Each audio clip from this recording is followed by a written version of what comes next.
Doctor C V Raman. आता आपल्याला या परीक्षेमध्ये जे प्रश्न विचारले जातात बघा, doctor C V Raman exam त्यांच्याच नावानं खरं तर ही परीक्षा आहे. आता 5 एप्रिलला तुमची ही परीक्षा होणार आहे. तर या परीक्षेमध्ये काय प्रश्न साधारणपणे डॉक्टर सी व्ही रमन यांच्यावरती विचारले जातात. तर सगळ्यात पहिले त्यांचा जन्म वगैरे अशा गोष्टी काही विचारत नाहीत. ओके, सगळ्यात महत्वाचा प्रश्न असतात काही त्यांनी केलेल्या संशोधनावरती. रिसर्च, काय संशोधन doctor sir C V Raman यांनी केलंय? तर आपण असं जनरली सांगतो की सर सी व्ही रमन यांनी आपलं जे लाईट आहे त्या लाईटच्या स्कॅटरिंग बद्दल काहीतरी संशोधन केलंय. Scattering of light. आता what is mean by scattering of light? तर जनरली याचा संबंध आपण म्हणतो की it is related something to the blue colour of the sky. Blue colour of the sky, की आपलं जे स्काय आहे त्या स्कायचा रंग हा ब्ल्यू का आहे, याचं उत्तर सर सी व्ही रमन यांनी आपल्याला सांगितले. पण याच्या आधी पण एका शास्त्रज्ञाने या प्रश्नाचं उत्तर दिलंय. त्याचं नाव होतं रॅले. आणि या रॅलेने पण म्हटलं होतं की बाबा स्कॅटरिंग ऑफ लाईट होतं, एअर पार्टिकल्स वरनं लाईट जो आहे तो सगळीकडे पसरला जातो, विखुरला जातो, त्याला आपण स्कॅटरिंग म्हणतो. आणि हे स्कॅटरिंग जे आहे हे ब्ल्यू कलरचं सगळ्यात जास्त होतं एअर पार्टिकल्स वरनं, डस्ट पार्टिकल्स वरनं. आणि म्हणून आपल्याला हा जो स्कायचा कलर आहे हा ब्ल्यू कलर दिसतो. हे आपल्याला ऑलरेडी सांगितलं होतं रॅलेनी. मग याच्यामध्ये सर सी व्ही रमन यांनी काय सांगितलं? That is very important. Sir C V Raman यांनी सांगितलं होतं, आणि हे जे एअर पार्टिकल वरनं डस्ट पार्टिकल वरनं होणारं स्कॅटरिंग आहे याच्यामध्ये हा रॅले असा म्हणतो की when light falls on these dust particles it is reflected back, and when it reflects back there is no change in the properties of that light. लाईटची वेव्हलेंथ, लाईटची फ्रिक्वेन्सी, ह्या ज्या काही प्रॉपर्टीज आहेत या प्रॉपर्टीज मध्ये कुठलाही प्रकारचा बदल होत नाही जेव्हा ते पार्टिकल्स किंवा जेव्हा ते वेव्स लाईट या डस्ट पार्टिकल्स वरनं स्कॅटर होतो तेव्हा, जेव्हा त्याच्यावरनं स्कॅटर होतो त्यांच्या वेव्हलेंथ मध्ये बदल होत नाही, त्यांच्या फ्रिक्वेन्सी मध्ये बदल होत नाही, अशा पद्धती. आता जेव्हा sir C V Raman he was actually traveling from England to India. He went for a conference in Britain and he was returning back to India. आता जेव्हा ते परत येत होते, on one day when they were present on the deck of the boat, they just have a look at the sky, the sea water, and the question came to the mind of Dr. C V Raman की अरे आपल्याला जो स्कायचा colour दिसतोय blue colour, तोच blue colour आपल्याला वॉटरचा सुद्धा दिसतोय. त्याच्यानंतर जर वॉटर आपण जवळनं बघितलं तर इट्स अ ट्रान्सपरंट, पण आता जेव्हा मी सी मधलं वॉटर बघतोय तेव्हा ते वॉटर तर मला कलरफुल दिसतंय. असं का होतं?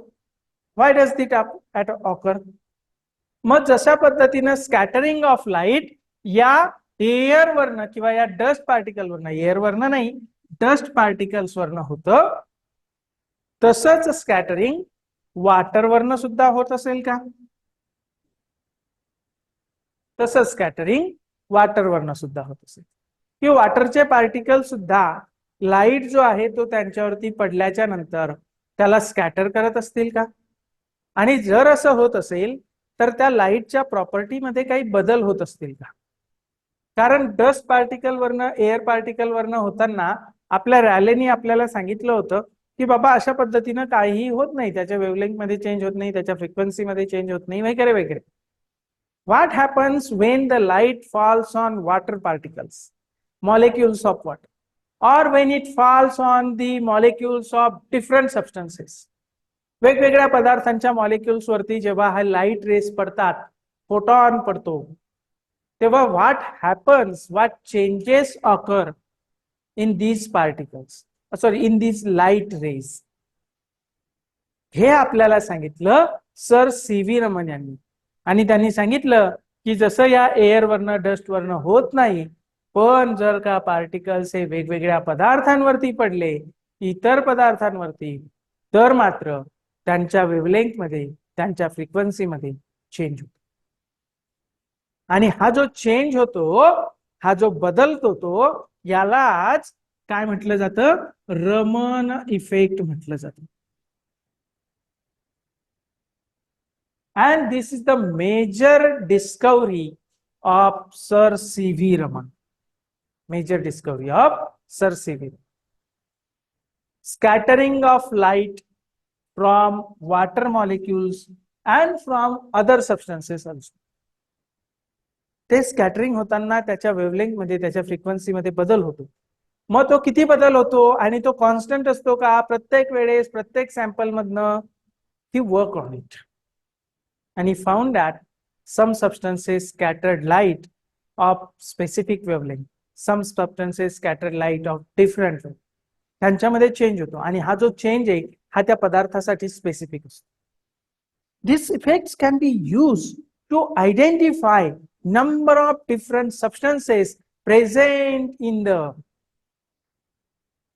matter, objects, काय म्हणूयात आपण, celestial bodies, their atmosphere, their soil.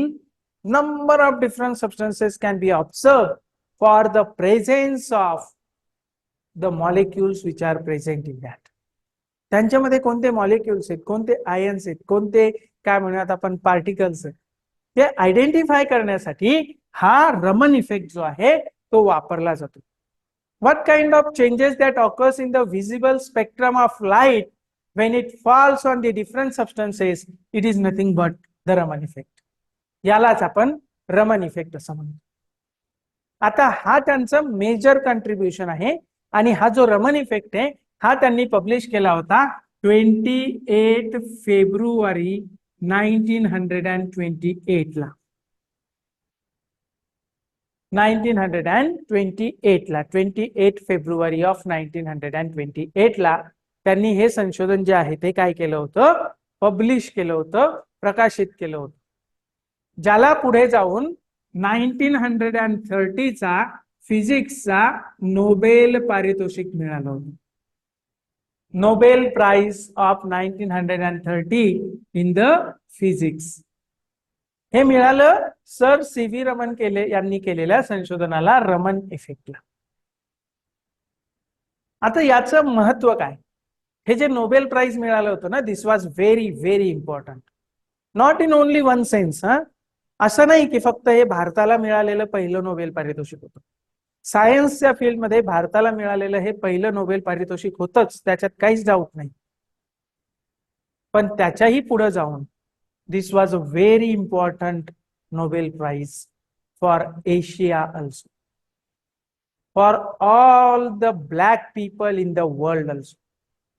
म्हणजे फक्त भारताला शास्त्राच्या याच्यात किंवा सायन्स मध्ये मिळालेलं नोबेल प्राइज पहिलं एवढ्यावरती न थांबता, ते याच्याबद्दल आपल्याला विचार केला पाहिजे की हे पारितोषिक जे आहे हे आपल्या आशिया खंडातील शास्त्रज्ञाला मिळालेलं पहिलं पारितोषिक, first Nobel prize in the science of these Asian countries.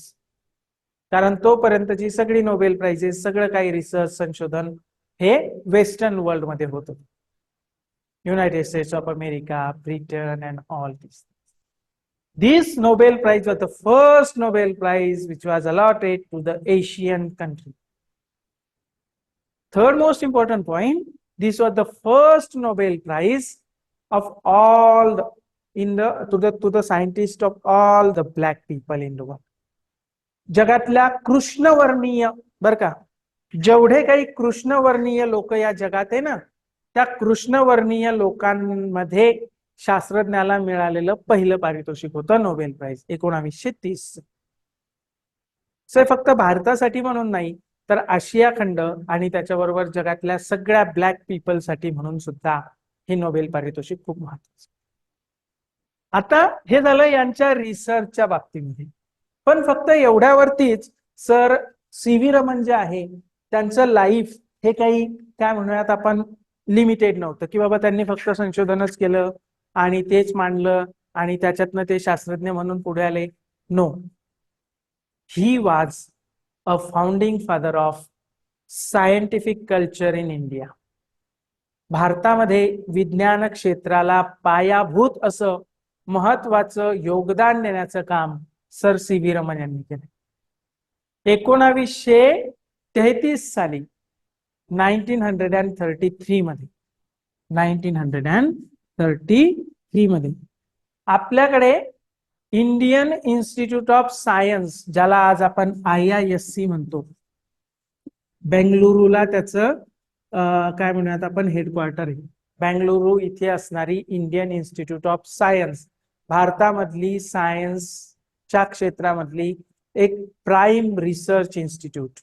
या IIScचं पहिलं डायरेक्टर म्हणून आपल्या सर सी व्ही रमन यांनी कार्य केले. First director. याच्यावरती प्रश्न येतो बरं का आपल्याला सी व्ही रमनच्या परीक्षेमध्ये. म्हणजे फक्त त्यांच्या संशोधनावरती प्रश्न नाही येत, त्यांनी कुठल्या संस्था उभ्या केल्या त्याच्यावरती प्रश्न येतो, त्यांना कोणते पुरस्कार मिळालेत याच्यावरती प्रश्न आहेत.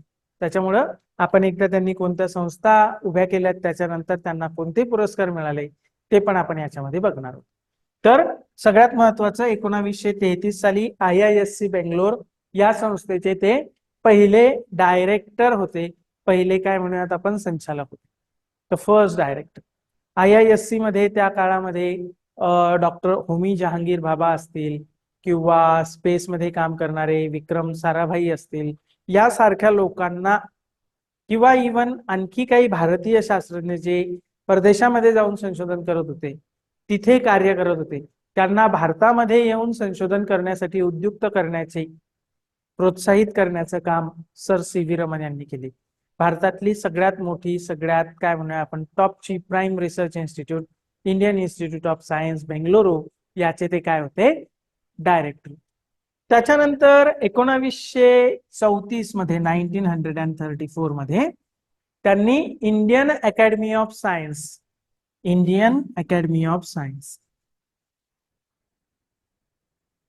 हे सुरू केलं. इंडियन अकॅडमी ऑफ सायन्स त्यांनी सुरू केलं. त्याच्यानंतर 1948 मध्ये 1948 मध्ये रमन रिसर्च इन्स्टिट्यूट सुरू झालं. भारतामध्ये सर सी व्ही रमन यांचं लिगसी म्हणून काय सुरू झालेलं आहे, तर रमन रिसर्च इन्स्टिट्यूट. 1948 मध्ये सुरू झालेलं हे institute. These are the institutes असं म्हणू शकतो आपण की या सर सी व्ही रमन यांनी डेव्हलप केलेले आहेत. IISc Bangalore, Indian academy of sciences, अशा पद्धतीने. त्याच्यानंतर पुढचा महत्वाचा मुद्दा आहे की यांना कोणते कोणते पुरस्कार मिळालेले याच्यावरती 100%. तुम्हाला सांगू का, doctor C V Raman exam जी आहे ना, तर doctor C V Raman exam मध्ये आपल्याला जे वेगळे वेगळे शास्त्रज्ञ दिलेत ना, मोजून आपल्याला प्रत्येक इयत्तेसाठी 5 शास्त्रज्ञ झाले, इयत्ता 8वी साठी, इयत्ता 9वी साठी. तर या शास्त्रज्ञांवरती नाही का आपल्याला 100% एका शास्त्रज्ञावरती एक प्रश्न आपल्याला येतोच. हे लक्षात ठेवायचं की एका शास्त्रज्ञावरती आपल्याला एक प्रश्न आहे म्हणजे आहेच 100%. मग तो त्यांच्या संशोधनावरती असतो, कधी त्यांनी उभे केलेल्या संस्था असतात, तर कधी त्यांना मिळालेले पुरस्कार असतात. तर आता हे जे सर सी व्ही रमन यांना कोणता पुरस्कार मिळाला होता. हा अजून एक प्रश्न एकदा असा विचारला गेला होता की संशोधन सुरू करण्याच्या आधी सर सी व्ही रमन यांनी भारताच्या कोणत्या सर्व्हिस मध्ये काम केलंय, ऍडमिनिस्ट्रेटिव्ह सर्व्हिस जी आहे आपल्या भारताच्या, तर त्याच्यापैकी कुठल्या सर्व्हिस मध्ये काम केलंय. तर लक्षात ठेवायचंय त्यांनी इंडियन फायनान्स सर्व्हिस मध्ये काम केलेलं. इंडियन फायनान्स सर्व्हिस मध्ये. हा प्रश्न एकदा sir C V Raman exam मध्ये विचारला गेलेला आहे. तर इंडियन फायनान्स सर्व्हिस मध्ये त्यांनी काम केलेलं आहे. त्याच्यानंतर त्यांना ब्रिटन सरकारने 1929 मध्येच 1929 मध्येच त्यांना काय मिळालं होतं, नाईटहुड अवॉर्ड मिळालं. ब्रिटन सरकारतर्फे दिला जाणारा नाईटहुड अवॉर्ड हा सर सी व्ही रमन यांना 1929 मध्ये सर म्हटलं जातं. म्हणजे जो नाईटहुड किताब ज्यांना मिळतो त्यांना सर म्हटलं जातं आदराने. तर तसं सर सी व्ही रमन ते नाईटहुड किताबामुळे त्यांच्या पुढे लागलेली ती पदवी आहे 1929 सालापासून. त्याच्यानंतर बघा त्यांना भारतरत्न अवॉर्ड सुद्धा मिळालेला आपल्या भारत सरकारकडनं 1954 मध्ये. 1954 मध्ये त्यांना भारतरत्न अवॉर्ड मिळालेला आहे. भारतरत्न अवॉर्ड मिळाला 1954 साली भारत सरकारने सुद्धा त्यांना भारतरत्न अवॉर्ड दिला. त्याच्या व्यतिरिक्त त्यांना लेनिन पीस प्राइज मिळालेली. Lenin peace prize. त्याच्या व्यतिरिक्त त्यांना फ्रँकलिन मेडल 1941 मध्ये त्यांना फ्रँकलिन मेडल सुद्धा मिळाले. या प्रत्येक याच्यावरती ना परीक्षेत प्रश्न विचारून झालेले आहेत तुम्हाला सांगतो, म्हणून हे खूप महत्वाचे आहे. 1929 साली नाईटहुड अवॉर्ड, त्याच्यानंतर 1954 साली भारतरत्न, भारताचा सर्वोच्च नागरी पुरस्कार ज्याला आपण म्हणतो, लेनिन पीस प्राइज आणि फ्रँकलिन मेडल. तर ह्या गोष्टी सर सी व्ही रमन यांच्या बाबतीमध्ये महत्वाच्या आहे. त्यांनी फक्त याच्यामध्येच काम केलंय लाईटच्या क्षेत्रात असंही नाहीये, त्यांनी अकॉस्टिक्स मध्ये किंवा ध्वनीशास्त्रामध्ये पण सुद्धा खूप महत्वाचं काम केलंय. त्यांना इंडियन वाद्य किंवा भारतीय वाद्य जी होती ना, त्या भारतीय वाद्यांबद्दल तुफान आकर्षण होतं आणि त्यांनी मृदंगम हे वाद्य त्यांना खूप आवडायचं. त्याच्यावरती त्यांनी काय म्हणूयात आपण संशोधन सुद्धा केलंय. व्हेरियस टोन्स ऑफ मृदंगम, त्याचे काय म्हणूयात आपण वेव्हलेंथ फ्रिक्वेन्सीज, याच्याबद्दल खूप महत्वाचं संशोधन, त्यांच्यामध्ये होणारे काय म्हणतात त्याला इंटरफरन्सेस जे म्हणतात, त्याच्यावरती सुद्धा सर सी व्ही रमन यांनी खूप खूप महत्वाचं काम केलेलं आपल्याला दिसून येतं. तर असं हे इम्पॉर्टंट पॉइंट्स आहेत सर सी व्ही रमन यांच्या बाबतीमध्ये, जे आपल्याला doctor C V Raman exam मध्ये उपयोगाला येणार.